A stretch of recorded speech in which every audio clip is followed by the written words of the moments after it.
So you want to save some money for retirement. You've heard about the SEP IRA and you've heard about the SIMPLE IRA, and you've got some questions. Well, in this video, I'm going to be comparing these two accounts head to head on the 3 key criteria that you need to know when you're deciding between these two types of retirement accounts. And keep in mind that these are going to be available to you even if you are just self-employed or a freelancer, even though the names might sound kind of fancy. And they are the 2 most popular alternatives to setting up a 401k plan because both of them are going to be significantly easier to set up, much less hassle, much less cost than setting up a 401k plan for your company. Now, if you're potentially interested in setting up a 401k as well, that's what I personally do, and I have a bunch of videos on that. But you can find a video up here comparing the SEP IRA and the solo 401k, as that's another common choice that people tend to look at. So let's dive right in with the first criteria, which is the total amount that you can save with both of these accounts. And before we do, just want to mention I have links to both of the providers that I personally use in the description below. So if you do want to sign up for either a SEP IRA or a SIMPLE IRA at any point during this video, feel free to use those links to support the channel. Now, when looking at the total amount you can save in both of these accounts, with the SIMPLE IRA, the total amount is going to be made up of both employee contributions and employer contributions because both parties can contribute to a SIMPLE IRA. With a SEP IRA, that's not the case, but we'll get to that in a little bit. Now, on the employee side of a SIMPLE IRA, employees can contribute up to $14,000 per year in the year of 2022. This works very similar to a 401k deferral where that amount is going to be coming out of their paychecks. They're going to be deferring that from their paycheck straight into the SIMPLE IRA, and they're not going to be paying taxes on that today. Instead, when they get to retirement and they withdraw those funds, that's when they're going to be paying taxes. That limit also gets bumped up by $3,000 if the employee is 50 years or older as a little catch-up contribution. Now, in addition to those employee contributions, which are voluntary, an employee can choose to contribute or not contribute, employers are required and mandated to contribute to these plans. Now, within that mandate, there are 2 different options that the employer can choose from.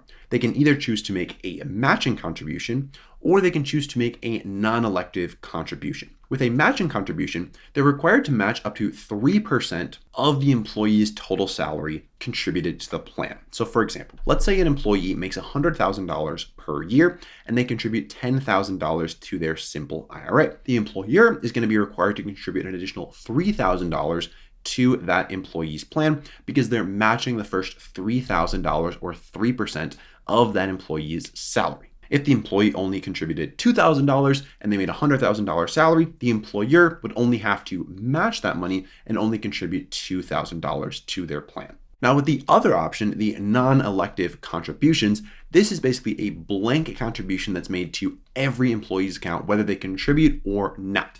Everyone gets this, and it's a flat 2%. So everyone gets 2% of their salary contributed to their account, and the employer has to choose, do they want to give everyone 2% or do they want to do a 3% match?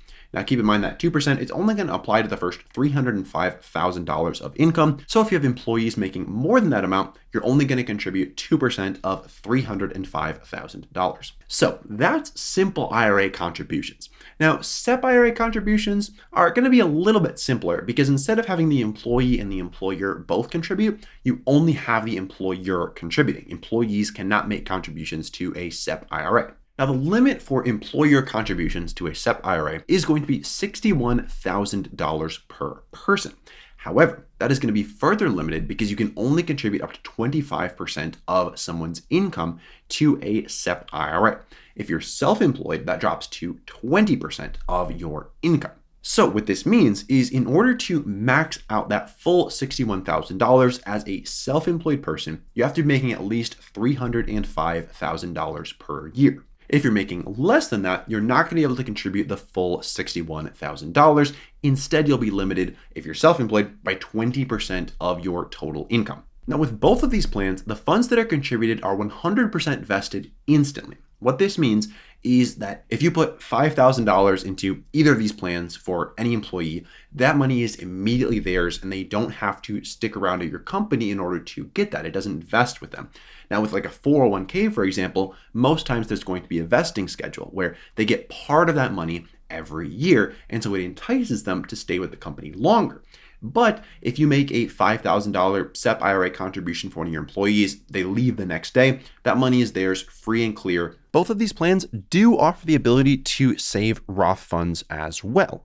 This is a new change to the tax code that just happened in 2023. This means that with your contributions, you can choose whether you want them to be treated as pre-tax or as Roth contributions. The next criteria is flexibility, both for the employee and the employer. So on the employee side, both of these plans, like we said, the employee gets 100% vested immediately and the funds are theirs to do with what they please, with some restrictions. I mean, they have to leave them in the account or else they're going to face significant penalties. But they have the control to invest in the stocks, the bonds, the mutual funds, etc. that they wish to from within their account. In most cases, though, they are going to be limited to generally those asset classes because most SEP IRAs and simple IRAs are not self-directed. Solo 401ks, on the other hand, can be self-directed, meaning you have basically checkbook control of your account. You can use it to buy things like real estate or cryptocurrency or other assets, but typically that's not the case with a SEP or a simple. Now, on the employer side, it's going to be a little bit different depending on the account. So with a simple IRA,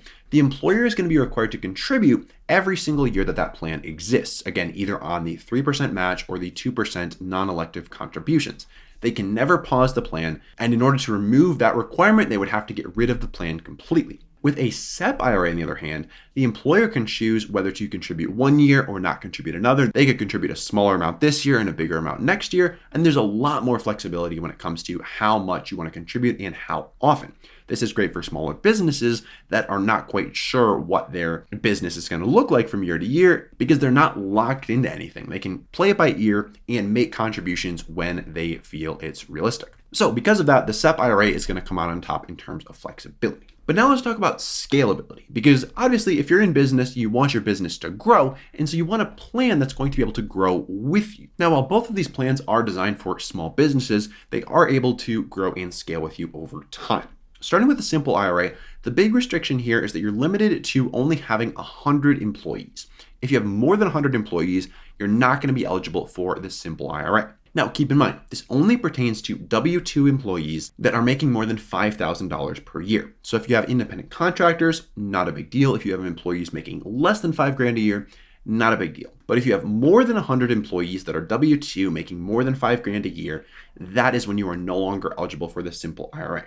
Realistically, not going to be a limiting factor for most people watching this video. Now, a SEP IRA, on the other hand, has some potentially more restrictive features. While it can be used by companies of all size, the issue comes into play because all employees must be treated the same. Now, what this basically means is if you contribute 5% of your salary to your SEP IRA, you're also contributing 5% of everyone's income to their SEP IRAs. Because the employer makes all the contributions in a SEP IRA, it could get very, very expensive to have multiple people on a SEP IRA because you are funding all of their retirements. And if you want to fund your retirement, you have to fund proportionately everybody else's. Now, you only have to do this if they qualify for the plan. And there are 3 criteria that an employee has to meet to qualify for a SEP IRA. First is that they're at least 21 years old. Next, they have to earn more than $600 annually, so quite a bit lower than the simple IRA requirement. And then third, they have to have worked in your business for 3 of the last 5 years. So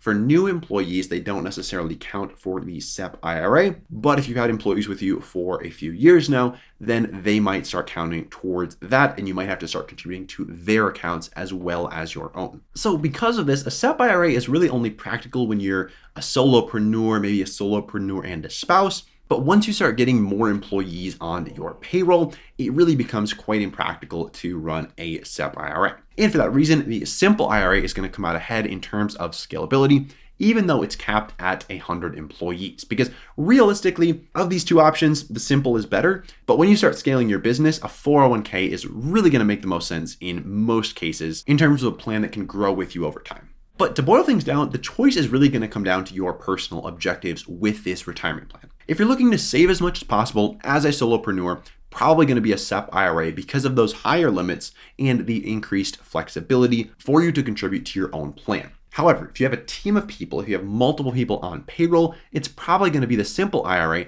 because you're not going to be able to contribute that much to your plan if you also have to proportionally contribute the same percentage to everybody else's plan. With the simple, you can skip that and just do the 3% match or the 2% non-elective contribution. Now, I realize this can be a very confusing process, especially if you're not someone who spent a couple years studying this stuff in college. So it might be a good idea to consult a professional if you're considering either of these plans. However, I'll leave my recommendations and the ones that I personally use in the description below. So feel free to check those out if you want to support the channel. Comment below if you have any questions. Best of luck out there, and I'll see you in the next video.